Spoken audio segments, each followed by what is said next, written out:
You awaken well before the rooster, though the rooster may be forgiven for thinking you have stolen its job. The dull, feather prick ache behind your temples clucks and flutters exactly like a cockerel caged inside your skull.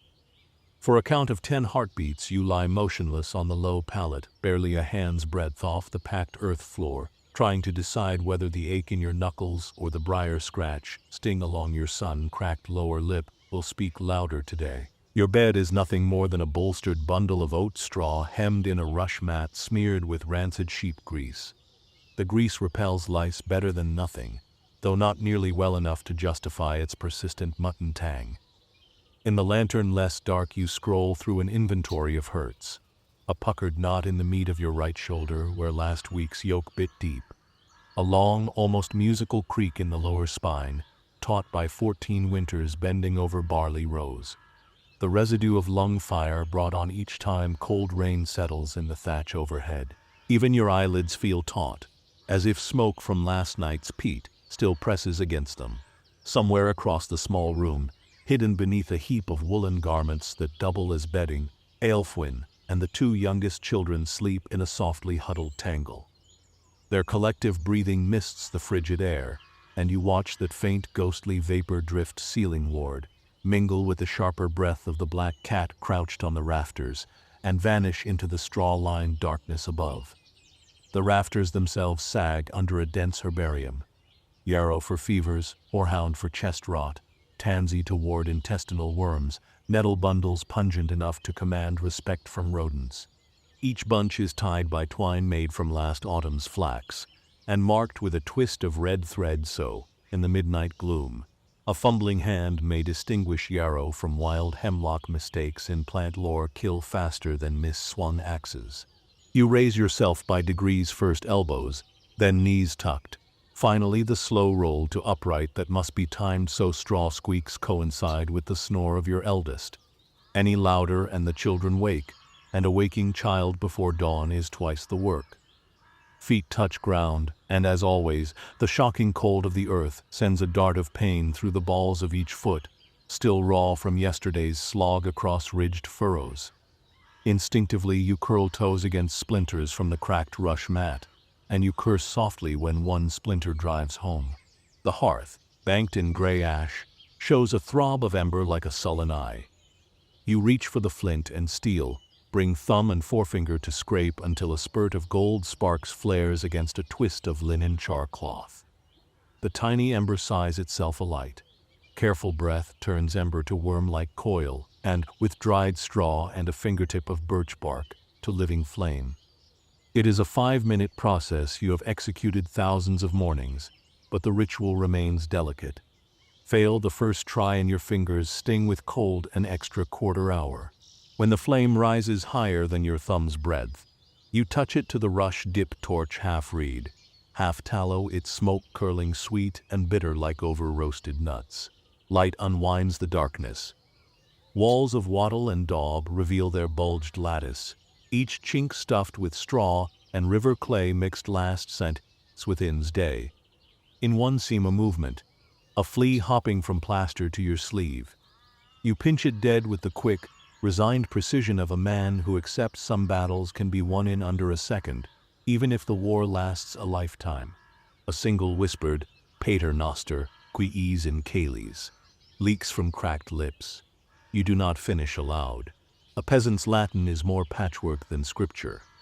Yet the opening phrase is enough to remind you that the pulse in your chest, ragged as a drum beaten by an unskilled child, continues by grace more than by logic. In that breath you feel the shape of duty, to ox, to wife, to lord both earthly and heavenly. The day has begun. Ablutions commend themselves not by luxury, but by necessity. A wooden pail coopered of ash staves, bound by rust-nibbled iron weights near the threshold. It was drawn from the communal well under a waxing gibbous moon some 10 hours prior, and overnight a thin crust of ice has filmed across its surface. You crack it with 2 fingers. Shards flit away like translucent dragonfly wings. The first handful splashes across your cheeks, inciting a gasp that would wake the dead if the dead could be bothered. Cold knits wounded lip tissue. And when you pass tongue over the fissure, copper taste proves bleeding stopped sometime in the night. Soap is coin. Coin is rare. Thus your personal soap ration resembles the stub of a candle that should have been thrown out 3 Advents ago. It is lie-cured, pine-scented only because the wood ash from which it was rendered came off a wind-fallen conifer hauled miles downriver. You rasp it beneath each armpit, along the collar where the tunic's wool has embedded an aromatic mixture of sweat, lanolin, and hearth smoke. The lie raises white blooms on already wine-chafed skin. You remind yourself faint pain, now wards deeper misery later boils, lice eggs, barn stink that might shame you before the reeve. A narrow clay basin beneath the shutter collects last night's drizzle. You pour half of it overhead to flatten cowlicks that fuse with sweat whenever you don the yoke. The water trickles under the neckline of your undertunic, a sensation both cleansing and cruel. For a heartbeat you envy nobles who bathe in wooden tubs so deep they might drown if not attended by servants. Then you remember tales of noblemen dying from bathing vapors, and the envy curdles to reluctant self-satisfaction. Poverty may stink, but it mostly keeps one alive. You tip the chamber pot, its glaze chipped where potter's fingers slipped into the dun trench behind the house, careful as always to aim away from the turnip patch. The trench's sludge, dark as molasses, but with aroma of rot, wends downhill toward the duck pond, where the alders are suspiciously lush. Flies rise, annoyed at early intrusion. You fan them off with your sleeve, mutter a quick prayer to Saint Fiacre against dysentery. Back inside, pose a weight. They are not so much clothing as a palimpsest of past winters. Original wool overlaid with patches of rabbit hide, then second patches cannibalized from your father's old leggings when he took to bed with ague. You pull them on inch by inch. Each inch snags a scab or bruise. A leather thong, brittle yet dutiful, spirals from ankle up the calf to knee, binding fabric tight so no mud can funnel downward to rest in the shoe bed where blisters breed. Breeches follow undyed, smelling faintly of fermented piss from last month's lye soak. Over both goes the overtunic, walnut husk brown, edges blanket stitched by Aelfwyn in the soft glow of last winter's tallow candle. She stitched not out of romance, but so you would not present yourself before the manor steward like some rag peddler unfit to pay tallage. Before you step out, you run thumb along the kitchen knife's edge, a habit as unconscious as inhaling. Edge is keen enough to shave a sliver of nail. Good. A dull knife invites mockery and risk in equal measure. Knife sheathed, belt cinched, hood up, and for one suspended breath you pause inside the doorway, letting sight adjust to dawn's pewter glaze. The outside world smells of churned dung, wet straw, and a faint sprig of rosemary from Widow Cuthberg's herb plot 2 cottages over. The contrast to indoor damp straw has a note of hope, but also a promise that every smell today will cling to you like a second tunic. The first meal pottage of habit and quiet calculation. Breakfast in your household is less a meal than a negotiation with scarcity. The hearth, coaxed into fuller flame, accepts the small 3-legged iron pot, whose base is forever blackened despite countless scrubs with horsetail and ash.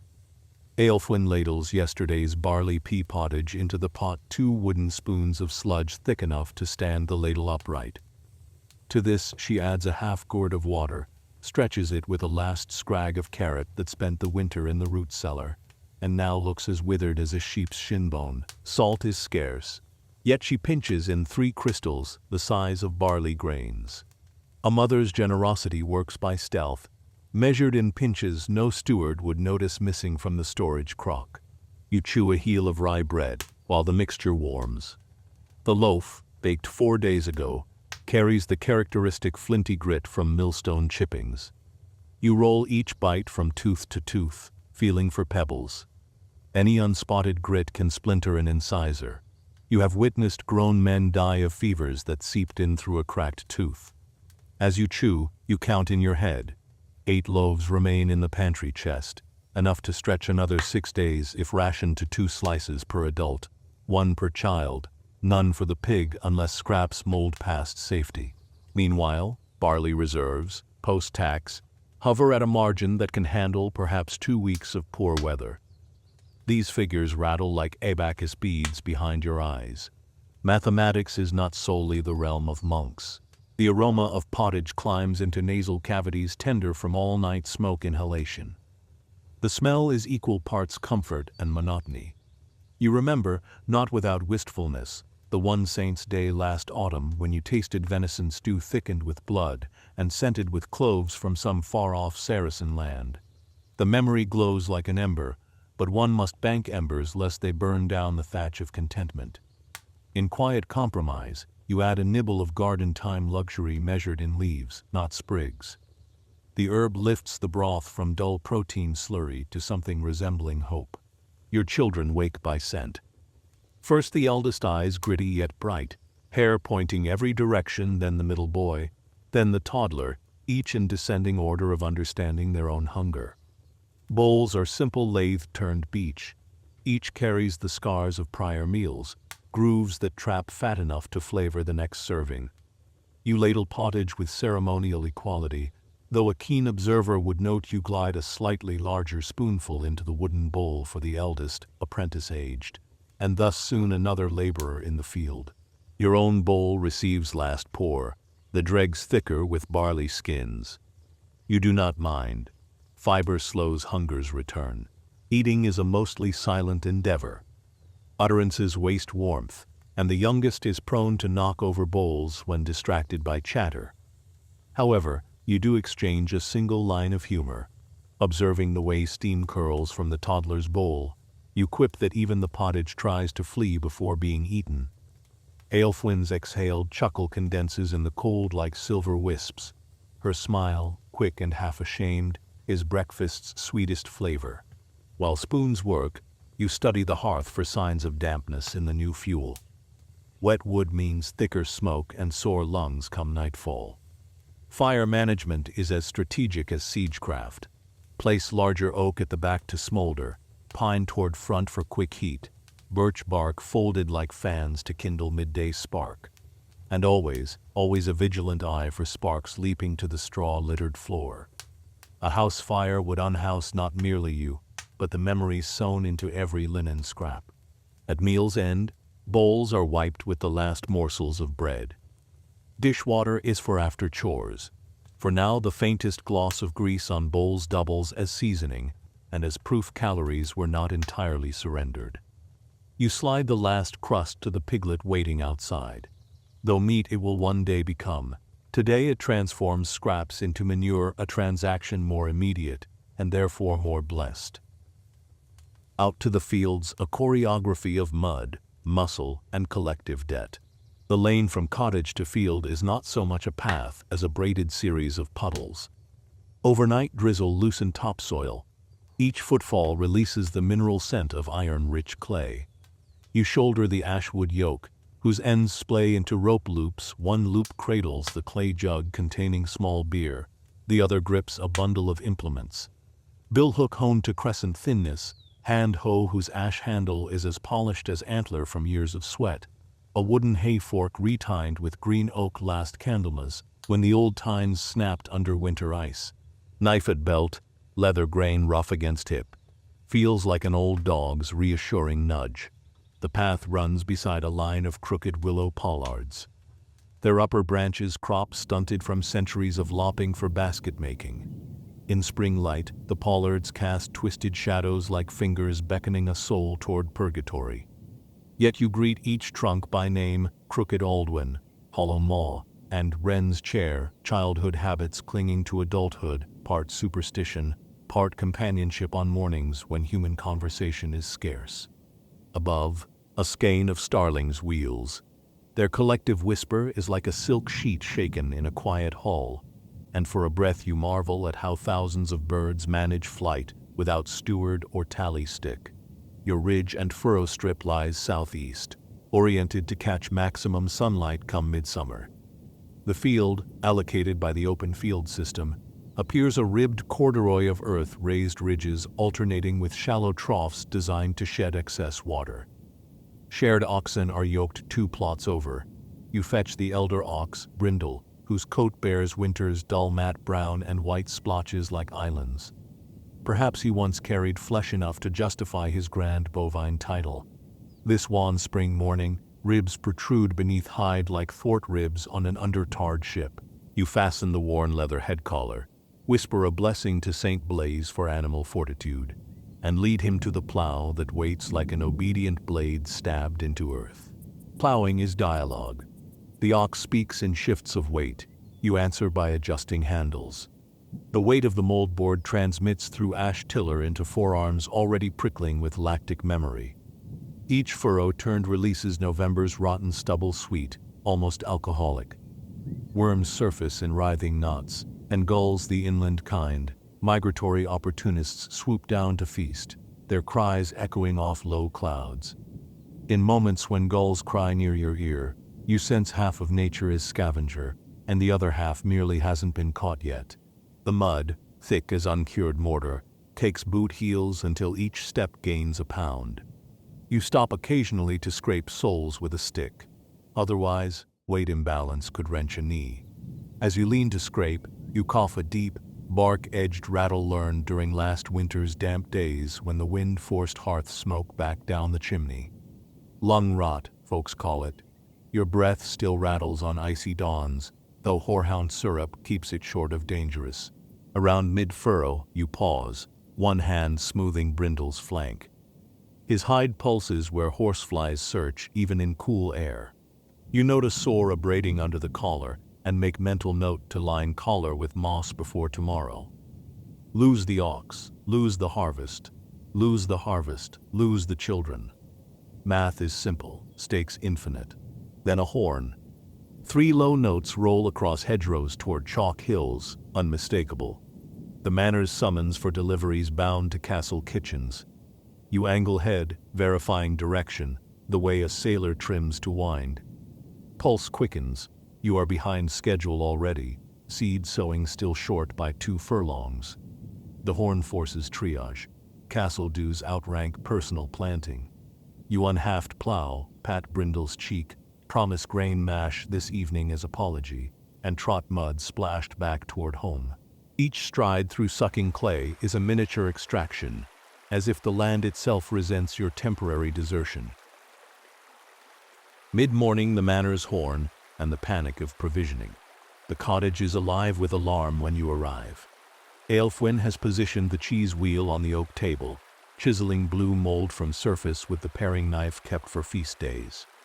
Children dart like swallows, fetching baskets, twine, muslin. Organization under pressure is her craft. Your job is muscle. You wring 2 hens, necks pull, twist, a soft crack muffled by feathers. Birds twitch. You hold until motion drains. Blood is caught in the dented copper basin for later. Reflex warns you to keep doorway clear. One misstep sends basin tumbling, wasting precious protein. The grain sacks wait in the loft under eaves.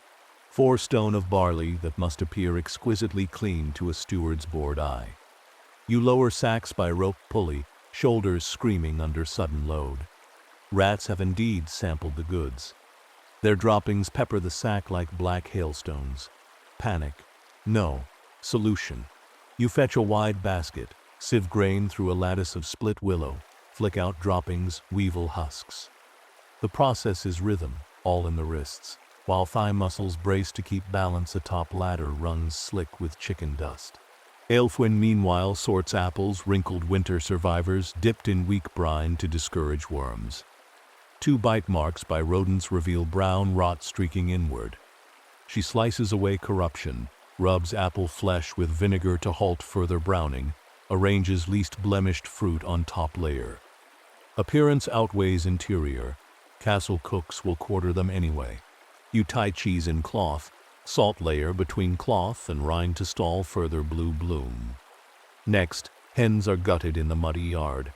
Entrails plopped into pig's trough. Feathers plucked with quick pinches steam rises as hot blood meets cold air. Fingers numb, you allow toddler to carry feathers to loft. They will stuff bolster pillows come winter. Barley aromatic with pennyroyal is poured into a barrel. The herb's minty sharpness hides any remaining rat musk. You tamp lid with mallet strokes, wedge the bung. Checklist scrolls behind eyelids. 2 hens, apples, cheese wheel, barley barrel. Good. Cart no horse. You become horse.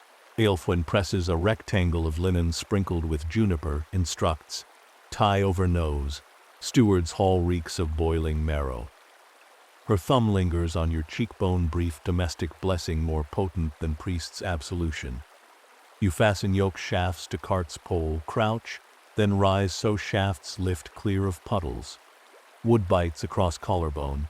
You lean forward, knees flexing like sledge struts.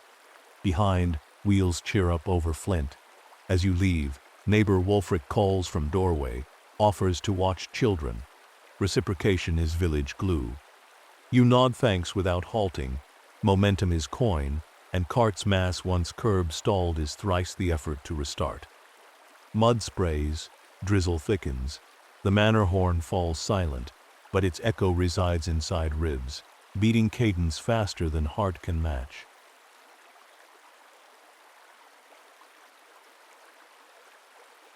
The castle road zigzags through coppiced hazelwood, ascends chalk ridges, then skirts a trout-busy stream whose banks smell of time crushed under hooves.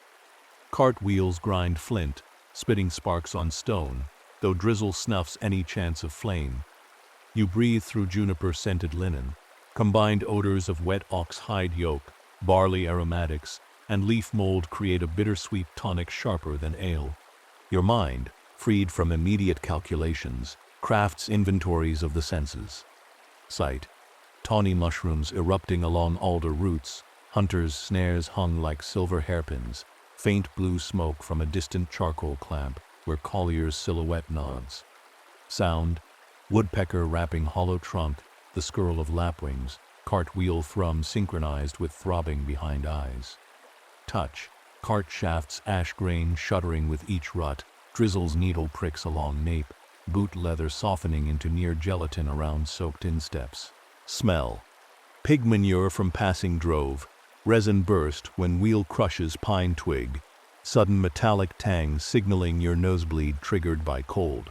Thoughts wander to tales heard from itinerant jongleurs, stories of Saracen deserts, where rain never falls and water sells for the price of a lamb. You almost laugh. A single Saracen downpour would bankrupt any English noble by washing castle mortar into sea. Exaggeration is jongleur's bread, but so is hope. Perhaps somewhere a man can till soil without spending half his life hauling that soil from heel bottoms. The fantasy warms you a moment. The drizzle graduates into steady rain. Hood funnels water down spine like eels. Cart haft slips in sweaty palms, so you wrap rope around wrist for grip. Fingers prune, joints throb. You distract body with counting. Recite lineage of kings backward, Edward, Henry, John, Richard stumble, start again. By second recital, you crest rise where gallows oak stands. Its bare arms creak in wind, no corpse swinging today, but ghosts echo. You cross yourself, unbidden shiver racing legs, push cart faster. At the hill's crown, castle reveals itself. Limestone curtain walls mottled by lichen loom under rain fog, banners snapped by wind. A green wyvern rampant on sable field. Banners cloth, tightly woven, deflects water as your cloak never will. Steam no, breath huffs from nostrils as effort climbs. Inner ward gates just visible beyond moat's weed slick surface.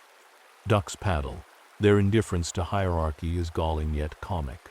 Passing vineyard's experimental project of Lord's French steward, you smell sour grape mash from failed vintages dumped as compost.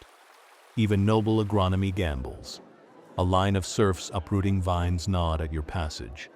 One cracks grin when rain intensifies, shouting, "God weeps for our wages." You grin back. Humor is rebellion without blade. At the gatehouse, threshold anxiety and weights of iron teeth. Drawbridge timbers reverberate under cart's iron wheels. Each clunk echoes in timber cavities like cough in cathedral nave. Guards wear mail shirts patched by riveted plates, evidence of last season's skirmish with border raiders. Their pikes cross, tips dripping rainwater. You halt, adjust linen mask, doff hood. Provision cart from Aldwych Hamlet, voice clear, volume respectful. The taller guard, sporting a threadbare red-dyed beard, gestures for inspection. A smaller man, eyes like wet flint, wields auger, drills barley bung. Colonel's cascade. He sniffs, chews, nods pennyroyal scent apparently masking any suspicious odor.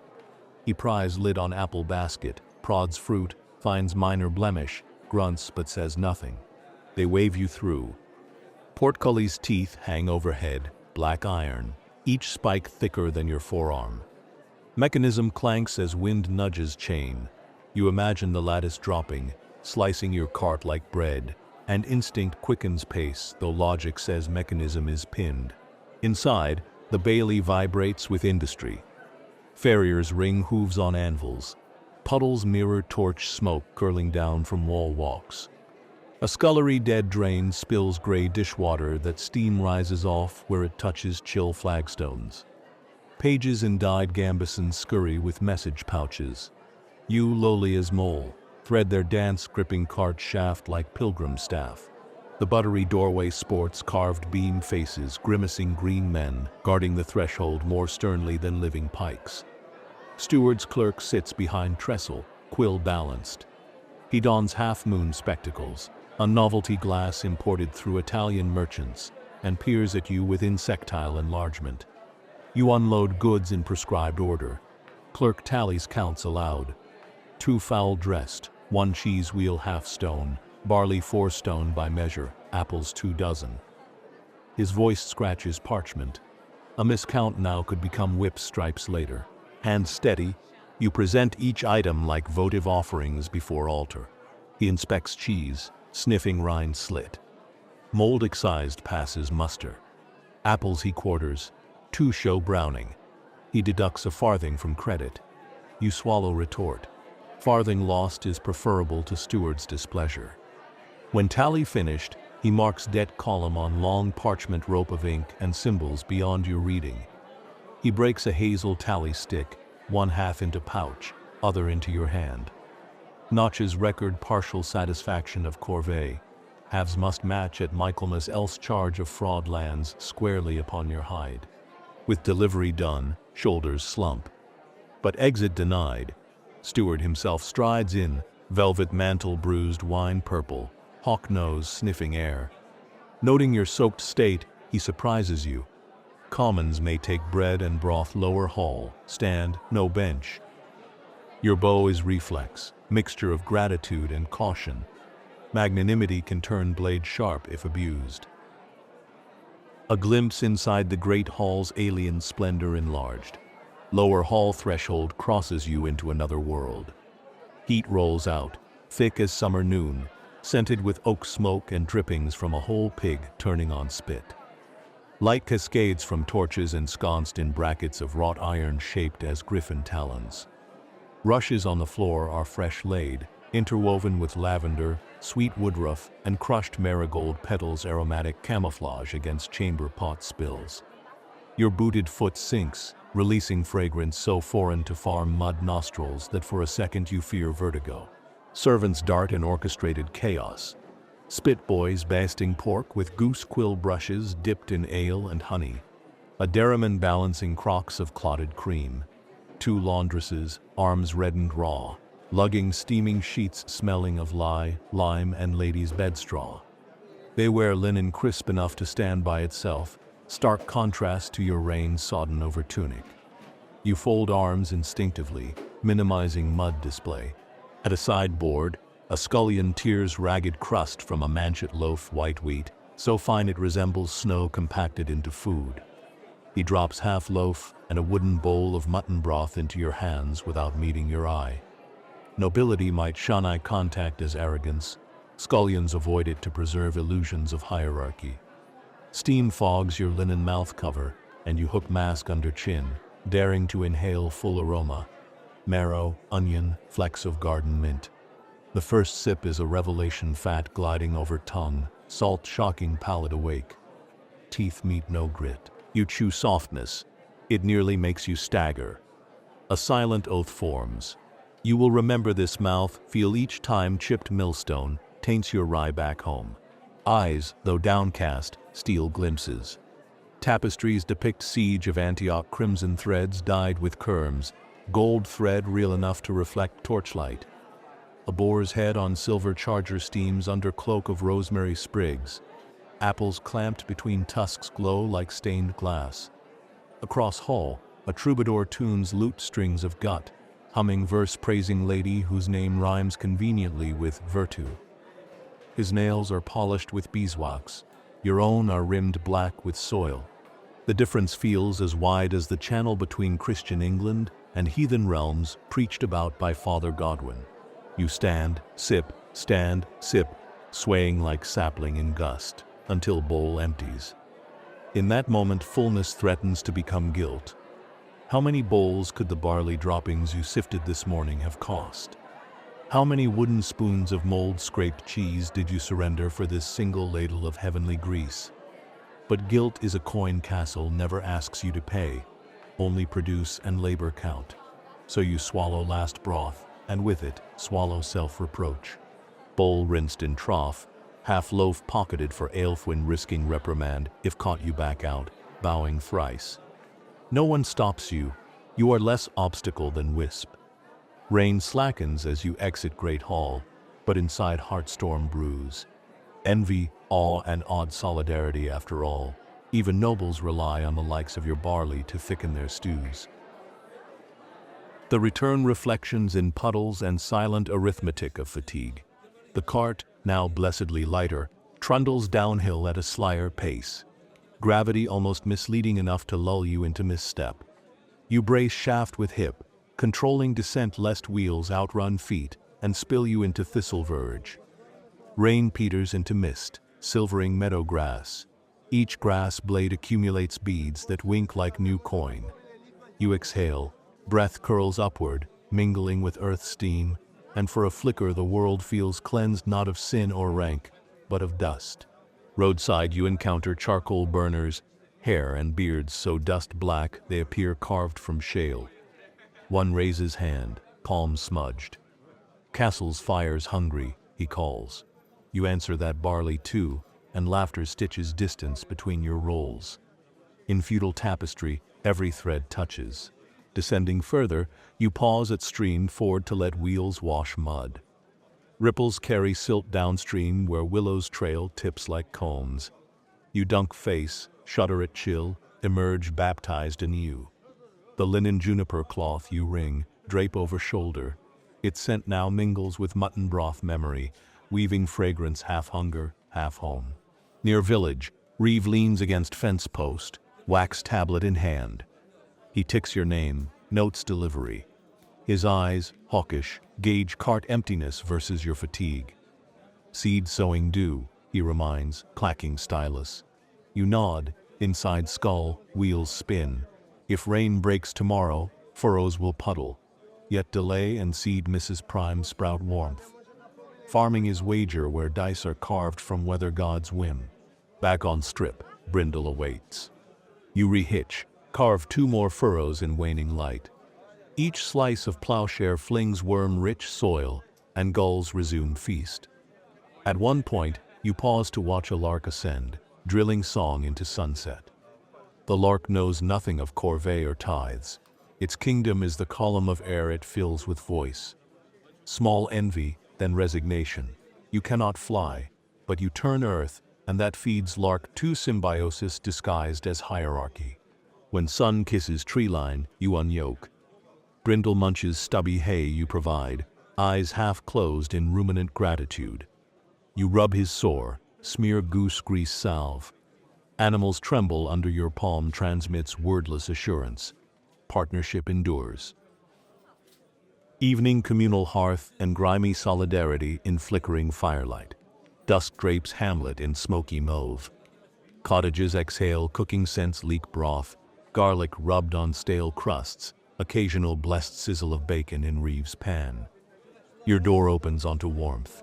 Aelfwin stokes hearth, iron griddle occupied by discs of black pudding formed from hen blood, barley flour, diced onions preserved in salt.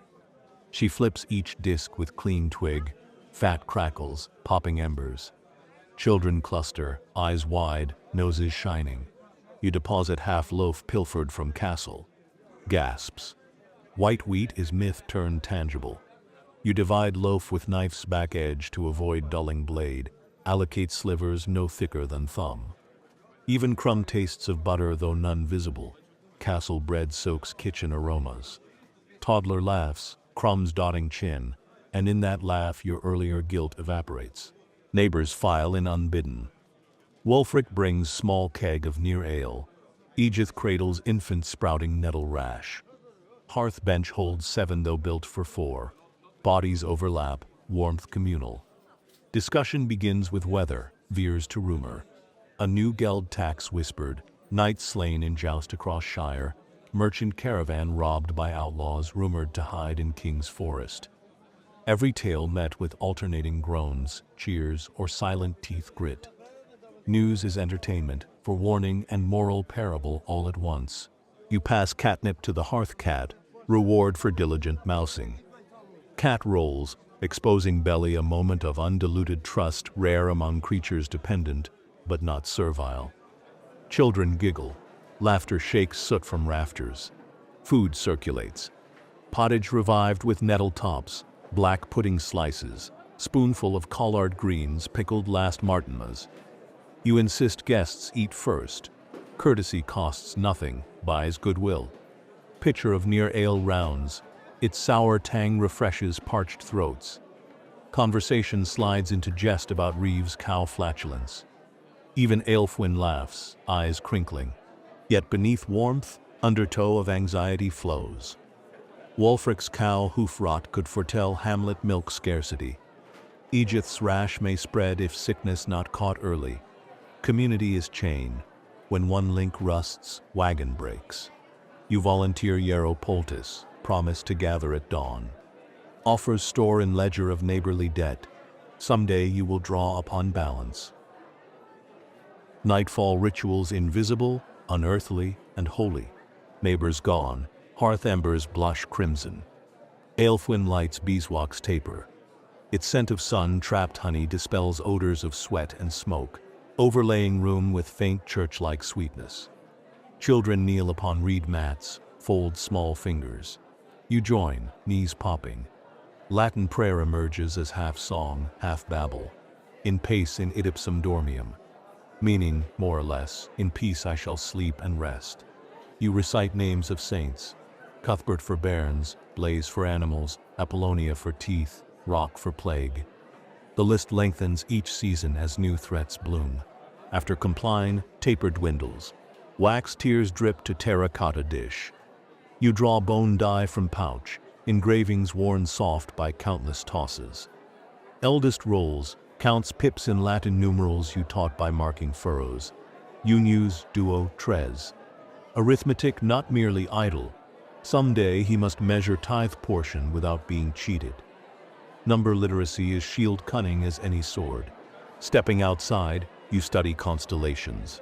Orion tilts west, Pleiades glitter like spilled millet. Stars, like taxes, appear eternal but shift imperceptibly each night. You judge weather. Thin cloud to north, wind tasting of peat, likely clear dawn followed by showers suitable for sowing if timed. Back inside you inspect cat. Its whiskers twitch. Proof mice roam less. One flea leap's snap reflex kills it. Quick victory delicious. Bedtime yielding to darkness, wrestling with itches and dreams. Garments double as blankets. You remove boots, peel hose partway to dry. All else stays. Straw mattress yields a sigh. Aelfwyn settles, spine curved like question mark, toddler cocooned against her belly. You stretch arm beneath her neck despite ache. Closeness retards chill. Freed from day's clatter, mind blossoms nightmares. Memory of gallows oak squeak, steward's quill scratching debt, ox's labored breath. You quiet images by recounting blessings, tool handles unbroken, lungs still drawing air, children asleep, not coughing blood. Gratitude is shield against what-ifs. Fleas nibble at shin, you scratch, loose straw tickles. A murmur from Aelfwin asks if plough will be mended. You confirm plan to visit Smith, though egg payment means one less at Sunday breakfast. Trade-offs spin until eyelids sag. Outside, owl hoots. You imagine Castle Great Hall still roaring with revel. White bread crusts scraped into refused trench, enough to feed Hamlet. Envy surfaces then subsides, replaced by quieter thought. Even lords must eventually sleep on straw stuffed into mattresses maybe, but straw nonetheless. Common denominator. Sleep trickles. Dream begins with barley taller than man, transforms field into sea, plough into boat, you at helm, steering between waves of golden grain. Somewhere, faint and far, a rooster clears throat of dawn. Coda what the day meant, and why it will repeat. Were you to hover above Aldwych as a falcon does, you'd observe that every motion the hiss of plough through muck, the jolt of cart upon flint, the ladle dipped into pottage threads into a tapestry too sprawling for any chronicle. Chroniclers favor kings, yet it is your obscured footprints that thicken margins of parchment. Without seed cast by hands like yours, the ink describing coronations would dry for want of vellum bought with grain tax. Your aches, flea bites, lung rasp, collarbone bruise constitute a ledger of sacrifice paid daily into communal treasury. The castle's banner, preening in high wind, appears symbol of might, yet its cloth oes die to woad grown in peasant plots, its stitching to fingers of seamstresses you share ale with on feast days. Lords believe themselves architects, you are foundation. Foundation speaks seldom, but every stone laid owes weight to your endurance. Tomorrow you will rise again before rooster. The field will demand more than you can logically grant, yet grant you will, through cunning, barter, prayer, and occasional laughter. Because in laughter shared over black pudding, or between muddy furrows resides spark that empires cannot tax. So sleep, Osric. Dream barley seas, white bread, children grown tall. Dawn will come, and with it another 3,000-character chapter of life, equally humble, equally colossal.